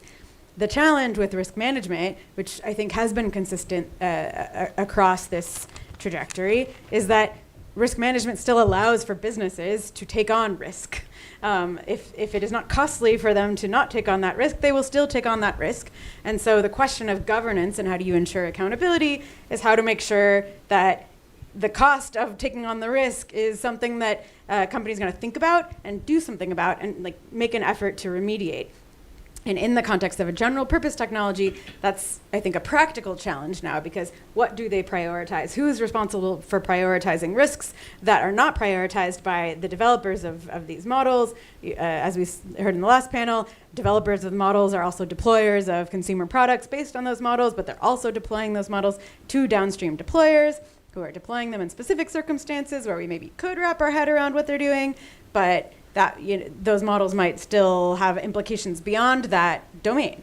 So I think the real challenge we're going to see is there has been this centralization of models, but it's going to refracture as AI systems kind of move out of just an interactive modality and turn into kind of action-taking systems that are trying to engage with other action-taking systems, and there will be kind of flows and accumulations of risks throughout kind of an ecosystem. And so figuring out where the allocation of responsibility is going to be the next challenge of AI governance. And to be honest, we haven't solved the first one.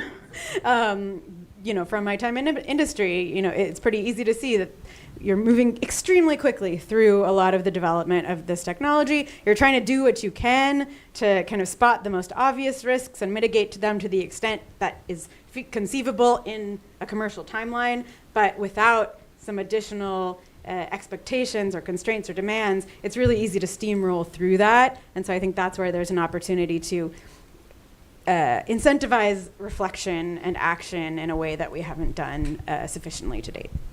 Thank you. So Sorabel, the previous panel dived into the beginnings of internet policy to better understand what a regulatory framework might look like for AI. However, what we're seeing now with AI is a tension between federal versus state oversight, with the latter being subject to proposed policy moratoriums. What would be the impact of closing off states from exercising authority over AI applications? So first of all, let me set the stage. There is no actual consensus as to what AI regulations we want as a nation, or even if we want AI regulations at all. We really haven't come to an agreement with that as a people. And if you bring it to Congress, there's no agreement there either. And so, having said that, Congress has been really slow moving in having an AI regulation. There have been some smaller laws like the Take It Down Act, maybe one or two more, but there hasn't been an effort to push for national AI legislation. And, Karen mentioned that there's a shrinking window to do that.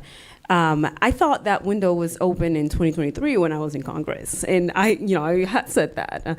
This is a very short window that we have. We need to, we need to push for it. And it didn't happen. And now I think it's even less likely that it will happen, that Congress will actually take action on that. So, to your question, what are the consequences of prohibiting states from passing laws? I think the consequences are dire.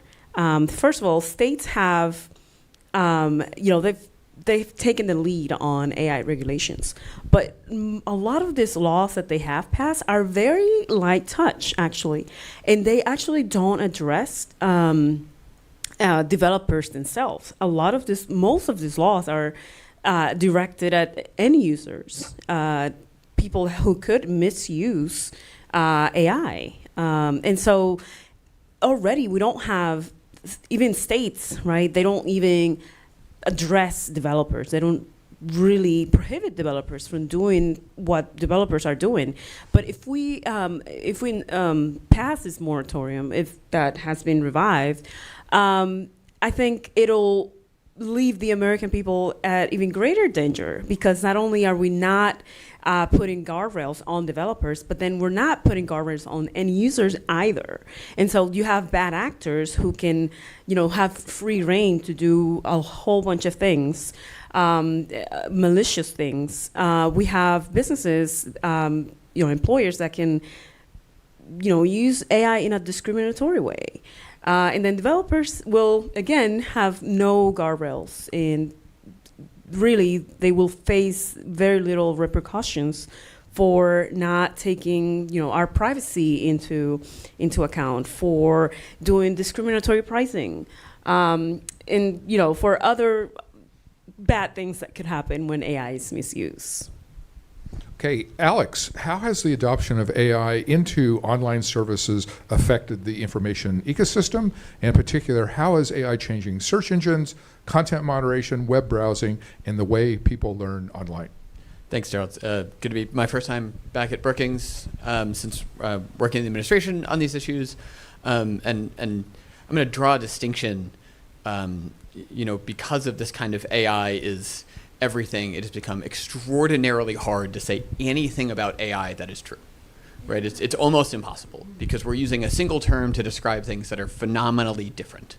So I'm going to break down a couple different categories, which you can say, like, things that actually, like, kind of make more sense, right? So we were just talking a little bit about how to govern AI, but most of the conversation, not all of it, but a lot of the conversation about how to govern AI has been about relatively simpler algorithms in areas we've already governed, right? In AI in hiring, algorithms in financial access. Do you get a mortgage, and what is your interest rate?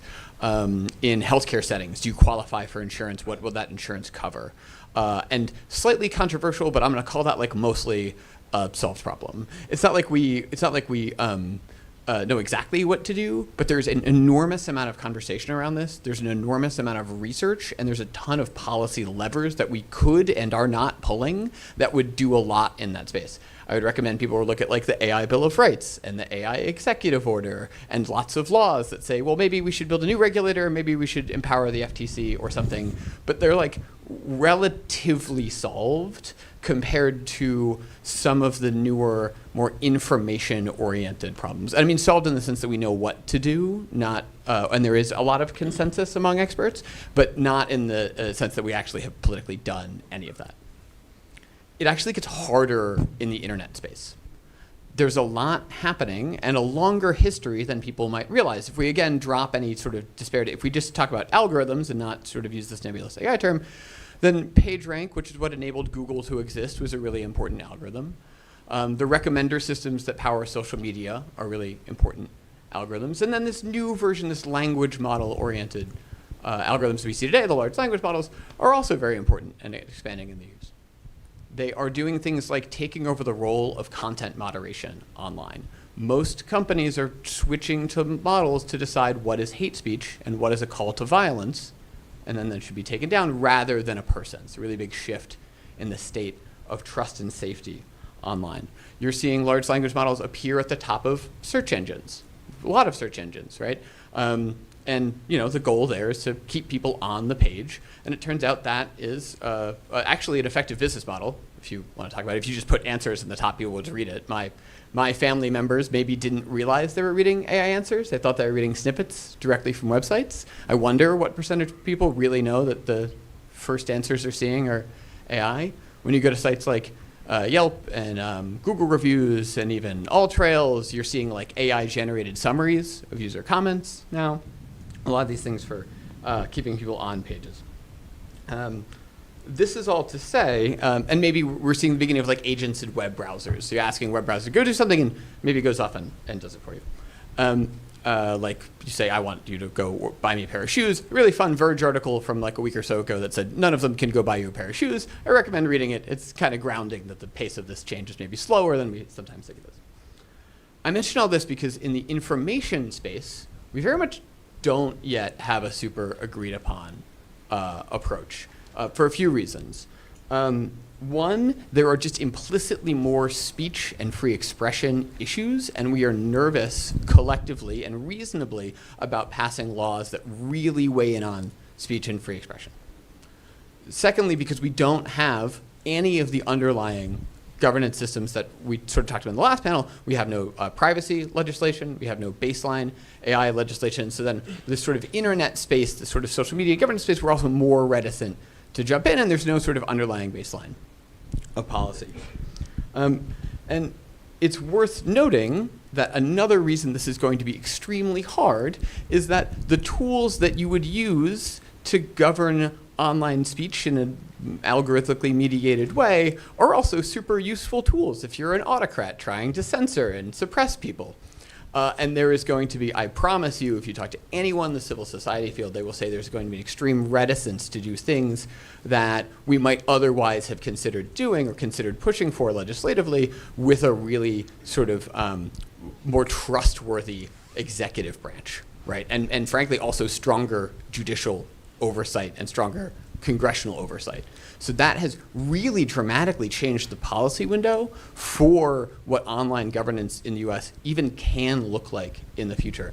I think that's an unsolved problem at this moment. I'm not sure you could get most people who really like governance deregulation to pass something like the Digital Services Act, which is sort of Europe's exploratory law of online platform governance, to do that here because of those fears about executive overreach and the absence of checks on executive power. So what do we do about this? Two just quick notes. We know a lot less about what large language models are doing. I'm excited. Our center just finished and announced today $160,000 in seed grants for more research on how large language models and a bunch of other things are changing the information ecosystem. The research is important here. To that sort of, did we fail the social media test? One of the big responses from the public was fact checking. And unfortunately, as we look back, there's a lot of recrimination of fact checking. It's not clear that was enough. It's not clear that did the job we need to really improve the information space online. And again, I think sort of to stop here, another big open question, hoping we can talk about more, is what does this middle ground online regulatory regime look like that can do the things we want it to for a healthier information space and preserve free expression and not also be subject to autocratic abuse? Okay, thank you. I have a couple more questions, and I'll ask each of you to answer these, and then we're going to move to questions from you, so think about what you would like to ask the panel. So in the prior panel, AI was discussed as an extractive technology. So how do we balance this against the potential benefits of the technology? What rules or policies must be put in place to accrue more value for society as a whole rather than a small number of companies? And Narda, why don't we start with you? Okay. I liked Chris's idea of working from the perspective of the community and the consumers that the value is being extracted from, and thinking about the AI ecosystem as kind of soup to nuts. If the data center is coming to your community, perhaps it's an opportunity to arm communities with toolkits about workforce training and ratepayer rebates and digital literacy partnerships. Perhaps there is an opportunity to not stop the investment, but to leverage the investment so that communities can identify what they need. Every community could be different, and I do think it probably needs to happen at maybe a state or county level, so they can be armed with the tools and the requests that they need to speak to the companies that are coming in, whether to build data centers or just to collect the data that they're using to build their large language models. Create toolkits so the communities can work with and negotiate with the AI companies to leverage their power to get resources for their communities. I think that is a great way to counteract some of the extractive nature of the technology that we're all living with right now. Okay, thank you. Miranda, your thoughts on that? I think we're going to see costs and benefits, certainly on both sides of that equation. But what's going to happen is those costs and benefits will be reallocated and consolidated and distributed in ways that we won't realize unless we start looking, community by community or context by context. Because it could be that we get dramatic benefits in something like medicine because the underlying technology facilitates that. But the cost of that, because it's so expensive to develop the underlying models, the developers of the models are now, ravenous for revenue, so they can pay for that. They're exploring a variety of business models. My organization actually has a report coming out this week on what are the business models that these frontier companies are pursuing. And we need to have an honest conversation about what some of those choices will mean. I think there's a sense that like advertising driven business models are like the worst of the worst. And so as long as we don't do that, we'll be okay. But when we're talking about AI systems that these companies are building to take action on your behalf, the cost of an error of doing that is much higher than the cost of serving you the wrong ad or the wrong recommendation. And so the appetite for data in order to make more nuanced and accurate predictions is going to be just as much, if not more, than an advertising-driven ecosystem. So I think we have to be honest about what the incentives of different business models are going to be. And also recognize when the benefits will accrue in one area and the costs will to another. So back to the medicine example, we could get that at the cost of the consumer provision of these tools through what people basically perceive to be search engines and sort of like enhanced assistance, might lead to the degradation of the web and then the production of open information because it's now mediated through these tools. There's not an incentive to produce that information externally because there's not a current structure for people to monetize that, whether by advertising or by some other thing. So we'll get these like walled gardens of information that people then have to pay to access, either through a subscription to an AI chatbot that can parse that information, not just through the model, but through its own search of resources outside, because models are currently static, but they can access live information, or directly to other sources of authoritative or high quality information that they want. So we're going to see that uneven distribution of costs and benefits, and I think we just need to see the big picture and not look in any one particular slice. Great. Thank you. Sorabel. I think the answer to how to balance the extractiveness of AI with its benefits, it comes down to having a more educated population, city government, parents, and just a more educated local population, right? And I say this, there's a reason why I say this.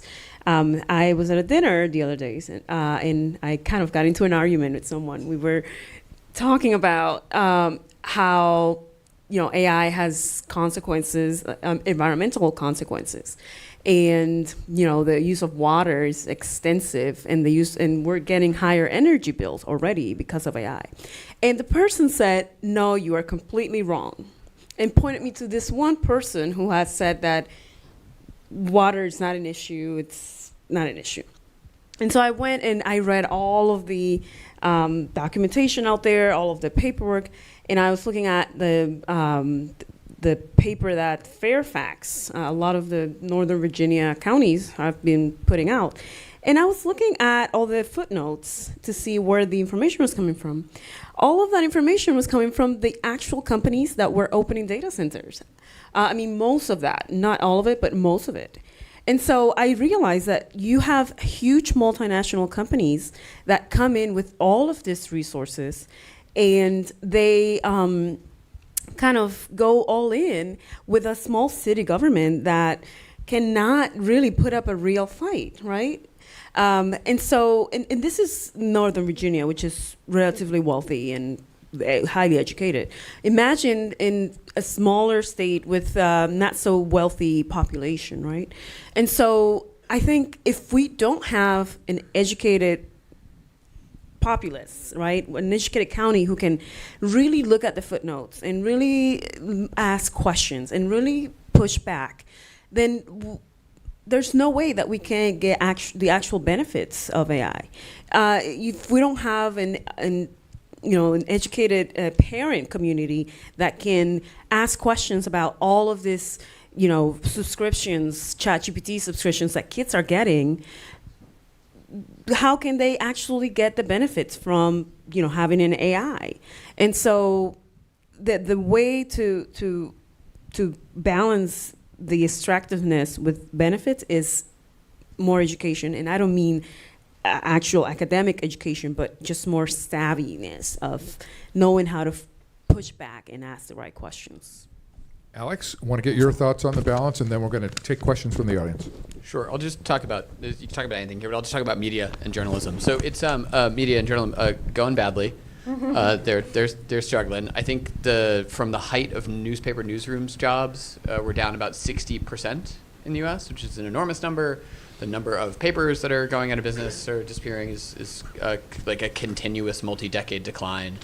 It's bad. And this has coincided with several waves of the adoption of the internet. Craigslist gets a lot of blame, but it's really just like the movement of ads to the internet from newspapers, right, in general was like a big problem.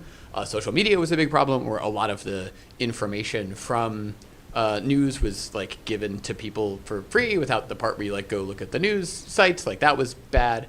And then, as it turns out, like generative AI answering all of your answers, right, to your questions, without you needing to click on newspaper sites is also bad. And some of the early metrics show like 40, 50, 60% declines in newspaper click-through traffic it's iffy data, but like it's probably, again, bad. It's probably a third blow to an industry that's like never really fully recovered.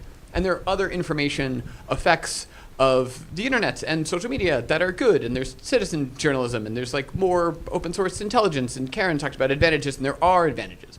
But it turns out that traditional journalism like needs money to exist. And we have like cutting it out first at the ankles and at the knees, and now maybe like at the hips from like where it's getting that money. And so I do think like, and that is like pretty extractive. And there are lawsuits about this. The New York Times is fighting a big lawsuit about this. Other agencies are, and there are contractual deals as well. But here's a place where we're like, I think we could probably all agree on a policy intervention that if we have insanely wealthy technology companies that just make money like hand over fist, like if you look at how much money Google and Meta make, like if we took a tiny fraction of what they threw away in the metaverse, we could have like funded like a newspaper in every like locality in the country, right? So like maybe we have a fairly straightforward policy change here where we used taxes. And we take some money from incredibly wealthy companies and we fund like public infrastructure, also called like public media, to do more journalism. Like this is like not a radical solution and would absolutely help in this space. There are more complicated ideas that are worth considering too. Australia recently passed something called a media bargaining code, which requires big tech companies to basically come to agreements with media organizations to pay for their content. Also worth considering, but some sort of change in the relationship to empower or support journalism, which is getting absolutely bludgeoned to death by industries that have just buckets of money, seems like a straightforward way we could intervene. Thank you. Let's open the floor to questions. Just raise your hand if you can give us your name and your organization.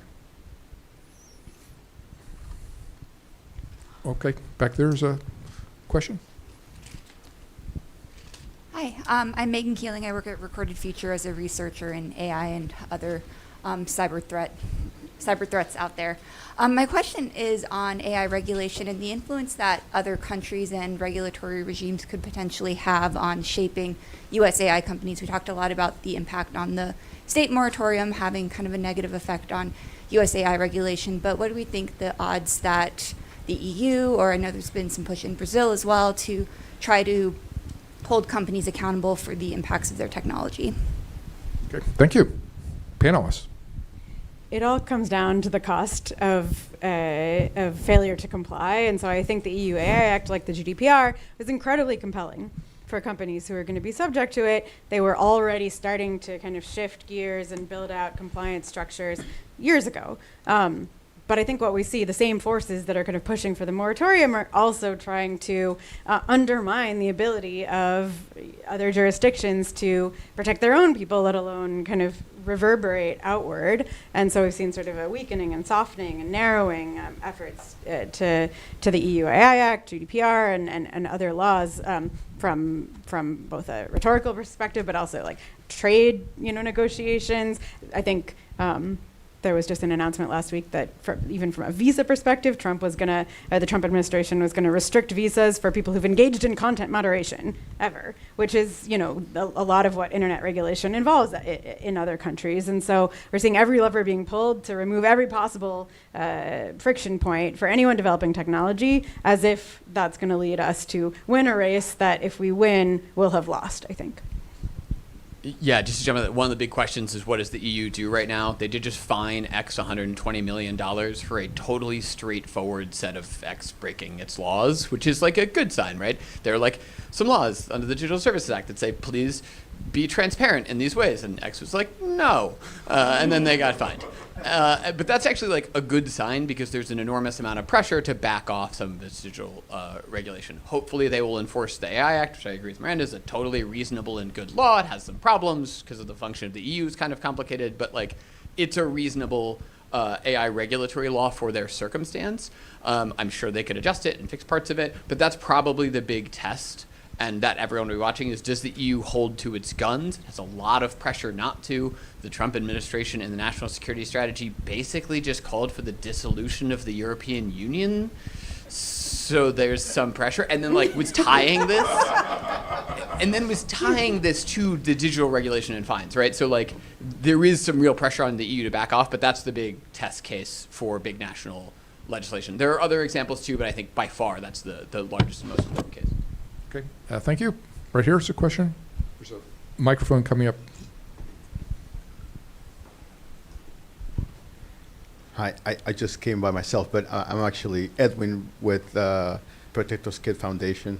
So from the first panel and this panel, I heard a lot about incentives and promoting incentives that industry may like, but nobody's really, well, this panel did speak about a bit. It's a lot of perverse incentives because nobody knows the truth and all things are neutral until you put perspective. But there's a problem when we start having perverse incentives for people to say that water is infinite and that Arizona doesn't have a water problem and that we are being irrational by having questions about the climate and in Arizona about water and whatnot. There's a big problem, and it ties directly to what you were saying about not having access to real journalism and glorifying people like me. I write well, but I'm a schmuck. I have writing about my opinion on things, and having somebody who's never even read the research saying I have 150,000 people believing that water is infinite. So if regulation through the FCC is not possible, or other regulations, what are the other regulations? Because the same people who say regulation is bad at the FCC level glorify regulation at the SCC level, not letting people have access to capital to invest because they want to keep all the money and all the monopolies. So how do we stop it? Because Oceania does it, Europe does it. How come we're not doing it? What are the other ways? Any panelists? You said FCC, so I feel like I have to answer this question. What are the other ways? I think Congress is sclerotic, right? The White House right now has a different perspective on a lot of these challenges. And so I think our best hope is once there's a little bit of change in the political landscape, to leverage those changes to think more creatively about the existing regulations and laws. We did this a little bit at the FCC around election and AI, and I think it was Karen who's now gone, and maybe it was Tom and Chris's panel as well, to really talk about the existing infrastructure of regulations and laws and be creative about using them to try to seek some of the results that folks want. I think that's the best short-term solution. Longer term, I think you're going to need to see like regime change to have more of a political will and energy around addressing some of the problems we've talked about today. I would go back to having a more educated, and when I say educated, I mean, like, I guess politically active and more politically aware local population who can, fight for the truth, seek the truth, and then fight back when they hear crazy things like water's infinite or there's no water problem in Arizona. Like communities coming together and looking at not their differences, but their similarities and what they stand to lose when, let's say, a data center comes in, or when ChatGPT is available in their kids' schools. I think that's what it will take, at least in the short term.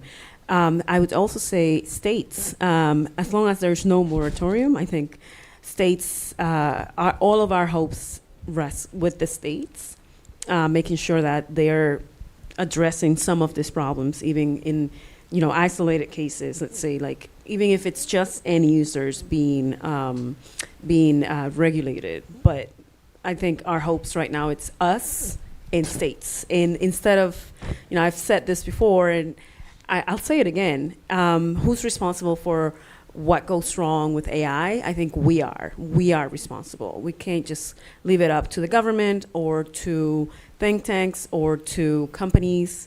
We have to take responsibility for it. I don't know about that think tank comment. That was a cheap shot, but that's okay. I just want a quick note. It's interesting because there's a lot of digital tech issues that it's super hard to get broad-based public support to do anything on, where you're trying to pass a privacy law for decades. It's super hard to get people to care about abstract AI policy issues. They sort of care, but again, the political will doesn't manifest in such a way that leads to large-scale change. There are some examples where we're starting to see local concerns in a way that has a real political effect, and I'd say that utilities and electricity affordability is one. You saw Mickey Sherrill running for governor of New Jersey, who won, talking about a more a pausing or holding steady utility rates, and part of that is driven by data center creation. I think you're seeing some of that in Pennsylvania and Virginia as well, pretty important political states in general. And so the tie to resource constraints that people super feel directly, do I have enough water and how much does my electrical bill cost, is interesting in a sense because there's a lot more direct feelable politics to it, and I wonder if that will manifest in interesting ways in the midterms and then the next presidential cycle, in a way where abstract governance of online systems, digital systems, maybe hasn't risen to that level. I would say I think the through line across the panel is more education, news, transparency, and sort of local grassroots political activity, to answer your question more directly. It is interesting in this time period how many people become big fans of federalism. As a political scientist, I really appreciate that. I think we have time for one more question in the back. Yeah. So, Rick Lane, I know there's a lot of concerns about the current administration and what they're doing on the AI state moratorium. I do care about that as well. It's just ridiculous. We have nothing at the federal level. But there is very strong bipartisan support around a lot of the AI issues in Congress in terms of child protection. There's some differences in the House and Senate, but the votes are 93-3. It's always the same three, Ron Wyden and a couple other senators that are out there. But one of the things I think is really missing in the debate is the K through 12 and AI in K through 12. There is a lot of money to be made from local K through 12 dollars getting into and being bought AI. We saw it through tech. And there's books coming out by a lot of individuals and research on the negative impact of technology in the classroom and getting away from just teaching. And I think parents and educators and school administrators need to really start looking at that, to really start having better insights to what those harms are. I created the Modern Educational Technology Center to bring technology in the classroom in 1993 because I also saw this promise of technology, but the data has proven us wrong. And so I'm wondering, from your perspective, how much focus are you seeing in the AI K through 12 debate? Tomorrow they're having, or I'm sorry, Wednesday they're having, NTIA is doing a screen time event that looks actually very promising on the impact of AI and K through 12. But I'm wondering what you're seeing from your perspective. It's a great closing question. So my colleagues at CDT have some amazing polling that was just out, I think, last month, where they asked students, teachers, and parents their experiences with AI in the classroom and outside of it. And one of the most memorable findings, from my perspective, was the fact that when students are being introduced to AI in an educational context, that is a gateway to their use in a sort of a social, emotional context. And I think, as we're talking about child protection, that's something that people really need to understand the connection to. But I also think we're going to see, this is where, questions of access and opportunity and divides come up as well, because I think, like we've seen before, there will be a push to kind of get this technology in the classroom, and people and kind of instruction, like human-led instruction, will become really highly valued and something that's only accessible to those with the means to access it. And so, I think there's a lot of work to be done to figure out how can we get some benefit out of it without unlocking all of these different issues. I think one other sort of under the surface phenomenon that I find super interesting, but you really don't hear about a ton, is the question of what does it cost to provide these tools, especially when they rely on these foundation models. Right now, it costs more to query these models than people are paying to, and so there's there's a gap that's going to need to close. One of the ways they're trying to do that, in addition to looking for new business models, is reducing costs. And part of reducing costs is serving smaller models, or figuring out which queries are complicated enough to warrant the most advanced models and which are simple enough to warrant kind of smaller models. And I think that is an invisible choice that we're not going to see, that could end up having a big impact on populations that maybe don't know that they're actually not getting the best out of what these models have to offer. And you could see that playing out in education as an example, certainly, but I think we're going to start to see the manifestations of divides in that whole ecosystem. Okay, I want to thank Narda, Miranda, Sorabel, and Alex for sharing your thoughts. We really appreciate that. And thanks to our audience for coming here. And I'm going to turn things over to Nicole for closing comments. So I'll wrap this up. First of all, let's give a hand to both panels. We're actually, and all of you for staying and participating. I do want to say something on the K through 12 piece, because at the Center for Technology Innovation, we have a paper coming out on this. I want to remind people that just 3 or 4 days ago was the anniversary of the 1955 Montgomery bus boycott, which was sort of a response to the racial segregation of public schools. And here at Brookings, my colleagues will be hosting an event on Thursday with Congresswoman Terry Sewell. But one of the things when Miranda was speaking, I want to also, for us to think about as we combine both conversations, is that it took a lot of political will and effort to make equity a through line in how young people actually participated in their school systems. And when we think about where AI is headed, we also have to remember, and I think it was been mentioned in both panels, that part of the reason why we're having these discussions is to ensure democracy and equity. We do not want a young person to go through a K through 12 school where states are now in control and there's no Department of Education, and they cannot benefit from these very technologies simply because their parents do not have the money to send them to an all no-tech school. Stay with me for a second.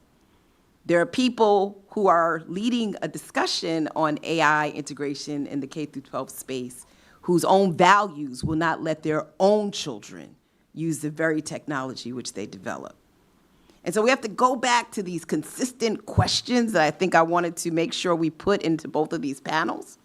What's the through line to ensure that we give people the best of both worlds? I think, Tom, you kind of mentioned that at the end. We want a democracy that leverages the latest and greatest of the technological revolution in ways that they can walk away with a personal benefit. And at the same time, I think Alex kind of said this, like they experience just what it means to be part of this new digital economy where things are easier, they're better, and they're more transformative. And I love that example of there will be trade-offs, like in medicine, but perhaps the trade-off will be something that we never imagined that we could accomplish.